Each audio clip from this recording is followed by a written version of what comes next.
তাতই মা, কুমড়ো খাবে? খাবো না। খাবে না? না। চটপটা টক ঝাল মিষ্টি কুমড়ো ভর্তা খাবে? হ্যাঁ, খাবে। চলো বানাই। আচ্ছা, আমার মেয়ের মতন কুমড়ো খাওয়া দিয়ে মুখটাকে কুমড়োর মতন কারকার ছানারা করে। আশা করছি সবার বাড়িতেই এই দৃশ্য দেখার মেলে। কিন্তু আজ আমি তোমাদের সাথে কুমড়োর এমন একটা রেসিপি শেয়ার করব, যেটা তোমরা মাঝে মধ্যে করে নিজেদের বাচ্চাদের খাওয়াতে পারো এবং রান্নার কুইন হয়ে যেতে পারো ন্যূনতম কুমড়ো দিয়ে।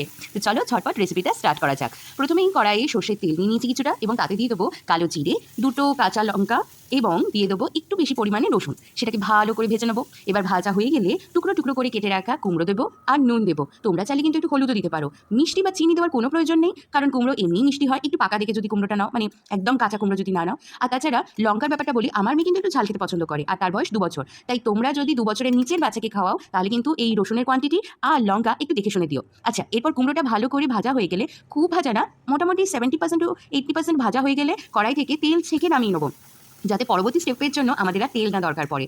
এরপর এটা একটুখানি কিছুক্ষণের জন্য ফ্যানের তলায় ঠান্ডা হতে দেবো।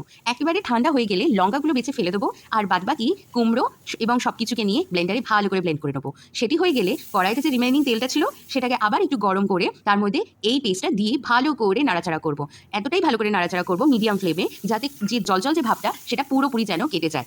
তারপর তাতে দেবো আধখানা পাতি লেবুর রস, অবশ্যই গ্যাসটাকে বন্ধ করে। তোমরা গরম গরম ভাতের সাথে বাচ্চাকে খাওয়াবে। চলো এবার আমার বাচ্চাটাকে খাওয়াই, দেখিও কি বলছে। দারুণ হয়েছে। Thank you.